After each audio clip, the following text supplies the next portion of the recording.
Bapak, Ibu, dan saudara-saudari yang terkasih, besok kita akan memulai masa Prapaskah.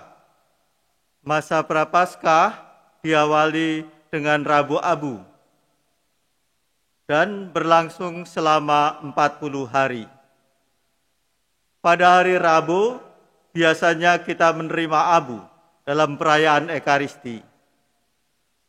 Abu yang kita terima itu adalah lambang pertobatan kita. Dan di atas semuanya itu, kita diingatkan bahwa kita ini diciptakan dari debu tanah.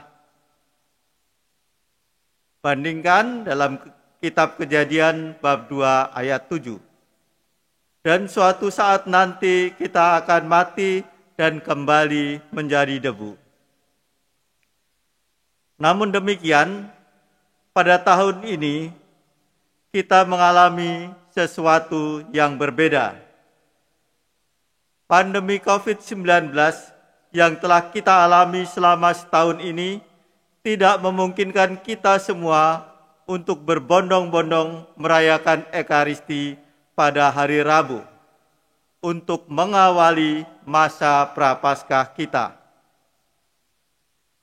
Kalaupun ada gereja yang memungkinkan untuk merayakan Ekaristi pada hari Rabu, itu pun dilakukan dengan partisipasi umat yang sangat terbatas, sesuai dengan protokol kesehatan. Gereja Universal pun menyadari kesulitan itu, dan karenanya Kongregasi tentang Ibadat Ilahi juga mengadakan penyesuaian tentang penerimaan abu ini selaras dengan protokol kesehatan yang ada. Namun, pelaksanaan Ekaristi Rabu Abu ini pun juga disadari tidak dapat diikuti oleh semua umat yang ingin datang pada perayaan Ekaristi Rabu Abu itu. Menghadapi situasi demikian, banyak umat bertanya, lantas bagaimana dengan mereka yang tidak dapat datang dan merayakan Ekaristi Rabu Abu atau menerima abu?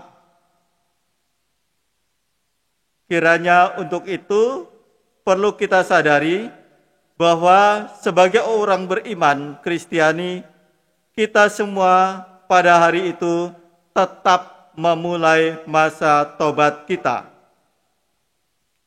Hal itu juga berlaku bagi mereka yang tidak menerima abu pada hari itu. Mengapa demikian?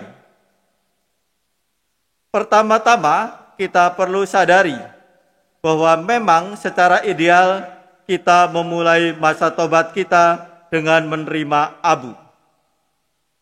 Tetapi hal ini pada kenyataannya tidaklah dimungkinkan. Walaupun situasi ideal tidak terjadi, tidak berarti kemudian masa puasa tidak mempunyai makna. Justru saat ini kita diajak untuk menghayati sesuatu yang mungkin selama ini kita lupakan atau kita andaikan saja, yakni tobat batin. Hal inilah yang ditegaskan oleh Katekismus Gereja Katolik nomor 140 1430. Saya bacakan, Bapak, Ibu, dan saudara-saudara yang terkasih. Seperti seruan para nabi, demikian pula seruan Yesus mengarahkan kepada pertobatan dan penyesalan. Bukan pertama-tama dengan karya yang kelihatan, dalam tanda kurung, karung dan abu, puasa dan mati raga, melainkan pertobatan batin, pertobatan hati. Tanpa itu, kegiatan pertobatan akan tanpa hasil dan tidak jujur.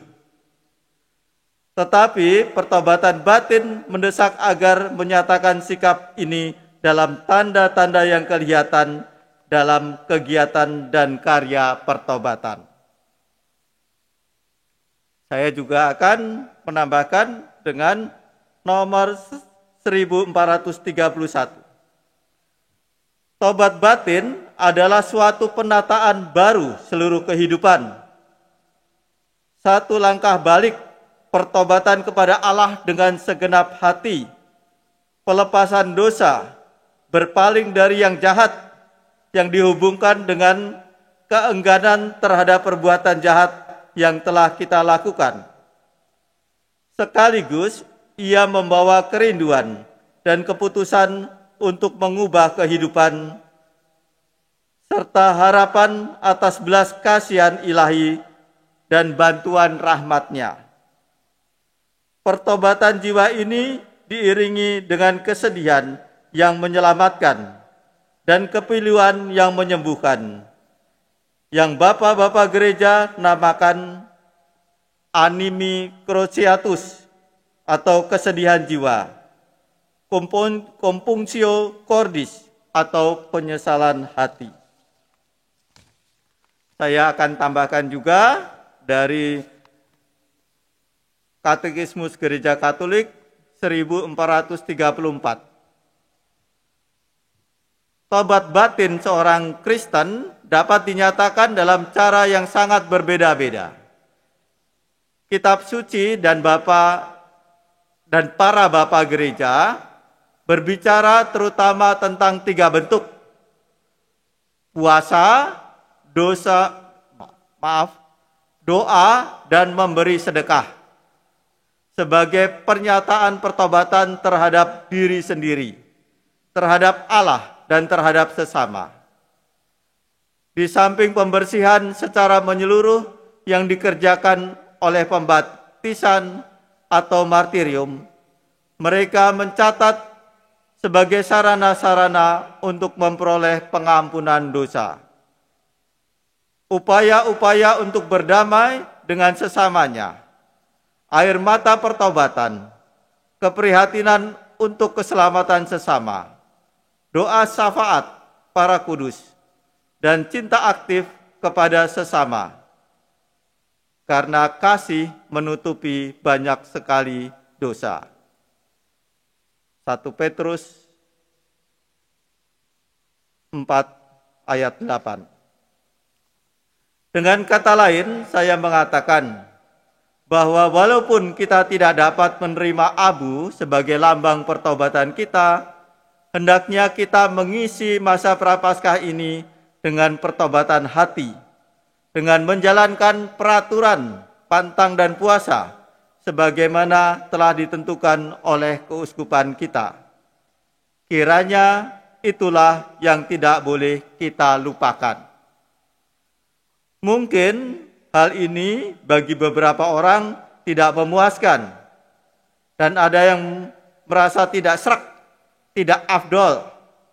Tetapi kembali saya ingin mengingatkan bahwa hal ini merupakan sesuatu yang bersifat sementara.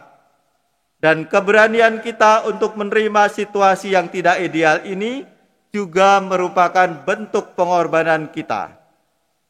Sampai kita dapat melaksanakan upacara Rabu Abu sebagaimana semestinya. Terima kasih.